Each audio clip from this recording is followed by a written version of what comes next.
బ్యాంకుల దగ్గర నోట్లు రద్దయినప్పటి సీన్ మళ్ళా కనబడుతుంది. ఎక్కడ చూసినా క్యూ లైన్లలో అవస్థలు పడుతున్నారు రైతులు. వానాకాలం పంటలు సాగు మొదలు కావడంతో పెట్టుబడుల కోసం చాలా ఇబ్బంది పడుతున్నారు.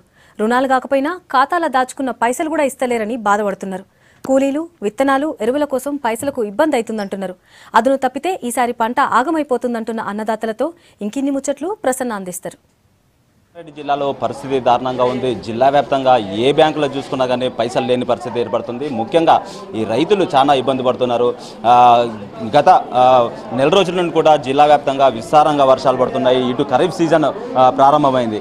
దీంతో రైతులు ఇటు పంటలు వేస్తున్నారు. వీటికి సంబంధించిన ఖర్చులకు డబ్బులు కావాల్సిన పరిస్థితి ఉంది. వీళ్ళు మాత్రం బ్యాంకుల చుట్టూ తిరిగినా కానీ బ్యాంకులలో మాత్రం డబ్బులు రాని పరిస్థితి కనిపిస్తుంది. మరి ప్రస్తుతం మనం శివంపేటలో ఉన్నాం. శివంపేట గ్రామీణ వికాస్ బ్యాంక్ దగ్గర చూడొచ్చు. ఇక్కడ కొంతమంది ఉన్నారు, వాళ్ళని అడుగుదాం. చెప్పే, నువ్వు ఎన్నిటికి వచ్చినావు, ఏమంటారు బ్యాంకులో? ఇగో సారు, మాకు ఎప్పుడు వచ్చినా బ్యాంకులో రూపాయలు లేవు. ఇది బ్యాంకు ఉన్నది అటు ఉన్నది, ఇది బంద్ చేసుకొని ఆ ఏట్ల కూడా పోయి ఎత్తేయమని. నేను 9కి వచ్చిన, 9 సార్లు సీరియల్ ఉన్నా. ఇవాళనే కాదు, 2 నెలలు అవుతున్నది. ఇదే బాధ. బ్యాంకులో పైసలు లేవంటు. ఇప్పుడు ఈ బుక్ తీసి అడిగితే ఏం చెప్తలేరు, వచ్చింది చెప్తలేరు, దేనికి చెప్తలేరు. టెన్ కాగితాలు తీసుకొస్తే రేపు ఎల్లుండి 3 రోజులు తిరిగినా బతి కాలు బక్తి ఇప్పుడు తీసుకున్నాను. ఇప్పుడు రుణమాఫీ నెల వచ్చి పైలు ఇప్పుడు తెచ్చిన, ఇప్పుడు తీసుకోమంటే తీసుకొని రేపు ఎల్లుండి అంటారు. ఇప్పుడు వర్షాలు స్టార్ట్ అయిపోయినాయి, ఖరీఫ్ సీజన్ స్టార్ట్ అయిపోయింది. పంటలు వేసుకోవడానికి కూడా దాదాపుగా అందరూ రెడీ అవుతారు. మరి ఎట్లా ఖర్చులోకి ఎట్లా? ఖర్చులోకి లేవు. ఇప్పుడు బ్యాంక్ చుట్టూ తిరిగి కూడా అవుతుంది. పంటలు ఏమో పెడదామంటే ₹1 లేదు, దుందామంటే ఏమీ లేదు. ట్రాక్టర్ దున్నాలంటే డబ్బులు కావాలి, వ్యవసాయం చేయాలంటే డబ్బులు కావాలి. ఒక 2 ఏళ్ళు అద్దెకు రావాలంటే కూడా ఒక ₹1000 కావాలి. ఇక్కడ బ్యాంక్ చుట్టే తిరుగుతుంది. ప్రతిరోజు బ్యాంకుకే తిరుగుతున్నాం. రోజు ₹100, ₹50. మేము మా నుంచే ఖర్చు అవుతున్నాయి. కానీ ₹1 బ్యాంకు వచ్చినాం, రోజు మనకు ₹1 ఇస్తలేరు బ్యాంకులో. ఇవాళ ఇస్తాం, రేపు ఇస్తాం అని. ఇప్పుడు 2 రోజులు 3 రోజులు 40 విడత పైసలు వస్తాయని చెప్పి అవి కూడా ఇస్తలేరు. 10 తారీఖు ఇస్తాము, ఇవాళ ఇస్తాం, 3 తారీఖు ఇస్తాం, 4 ఇస్తాం, అవి కూడా ఇస్తలేరు. ఇప్పుడు అన్ని పింఛన్ల ఎన్నిక చేసారు, ప్రతి ఒక్క ఎన్నిక చేసారు. అన్ని ఎన్నిక రకాల పబ్లిక్ ఎక్కువ అయిపోతుంది. ఇప్పుడు వ్యవసాయానికి సంబంధించిన, ఇప్పుడు ఖరీఫ్ సీజన్కి సంబంధించిన పంటలకు డబ్బులు అవసరం ఉంటాయి. బ్యాంకుల కాడ మరి ఇయ్య అంటారు. ఎట్లా పరిస్థితి?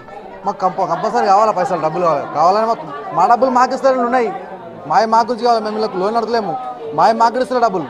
ప్రస్తుతం మనతో మాట్లాడడానికి కొంతమంది ఈ బ్యాంకుకి సంబంధించిన సిబ్బంది ఉన్నారు, క్యాషియర్ ఉన్నారు. వీళ్ళని అడిగి చెప్తాను. సార్, ఏంది పరిస్థితి? ఏంది బ్యాంకులో? రైతులు చాలా ఆగ్రహంగా ఉన్నారు. వీళ్ళకి సంబంధించిన డబ్బులు ఇవ్వట్లేదని ప్రధానంగా వాళ్ళు ఆరోపణ చేస్తున్నారు. ఏంది ఇంకా? రైతులకు ఆగ్రహం అనేది అర్థం చేసుకోవాల్సిందే. అయితే ఇక్కడ మెయిన్ ప్రాబ్లం ఏంటంటే గ్రామీణ బ్యాంకుల అటువంటి ఆపరేషన్ అనేది విభిన్నంగా ఉంటుంది. ఇక్కడ ఈ క్యాష్ అనేది డిమానిటేషన్ ముందు నుంచే ఈ ప్రాబ్లం ఉంది మన దగ్గర, అంతకుముందు నుంచే. అయితే మనకంటూ గ్రామీణ ప్రాంత బ్యాంకులు స్పాన్సర్ బ్యాంక్ అనేది మెయిన్. SBI అని, SBH కానీ మెయిన్ వాళ్ళ నుంచి డబ్బు మనం ఇస్తేనే మనం ఇవ్వడానికి వస్తుంది. డిమానిటేషన్ తర్వాత డిజిటేషన్ అంటూ వెళ్ళారు. అయితే డిజిటేషన్ అనేది, ఈ ట్రాన్స్ఫర్స్ అనేది ఎక్కడో దగ్గర ఎండ్ కావాల్సిందే. మన ట్రాన్స్ఫర్స్ అంటున్నాం. ఇంకా లాస్ట్కి వచ్చి ఇక్కడ పెన్షన్స్, తర్వాత ఉపాధి పైసలు వస్తాయి. వీటికి ట్రాన్స్ఫర్స్ అంటూ ఉండవు. ఇంకా ఇక్కడే ఎండ్ యూజ్, డబ్బుల యొక్క ట్రాన్స్ఫర్స్ యొక్క ఎండ్ యూజ్ అనేది గ్రామీణ ప్రాంతాలే. ఇక్కడ మనకు సప్లై ఇస్తేనే ఏమైనా వారికి ఇవ్వడానికి వస్తుంది. వీళ్ళు ట్రాన్స్ఫర్ చేసుకోలేరు. ఇప్పుడు టౌన్ బ్రాంచ్ల్లో కానీ పట్టణాల్లో కానీ వాళ్ళు ట్రాన్స్ఫర్ చేసుకోవచ్చు. ఇక్కడ లేదా ఛాన్స్.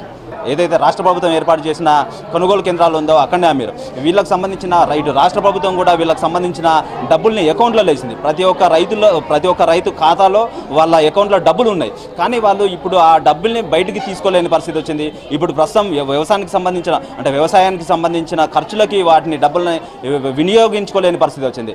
దీంతోనే కొంత రైతులు మాత్రం ఇక్కడ సంగారెడ్డి జిల్లాలో చూసుకుంటే ఒక రకంగా ఇటు బ్యాంకు సిబ్బంది పైన కావచ్చు, ఇటు RBI పైన కూడా కొంతవరకు ఆగ్రహం వ్యక్తం చేస్తున్నారు. ఇది ఓవరాల్గా సంగారెడ్డి జిల్లాలో ఉన్న పరిస్థితి.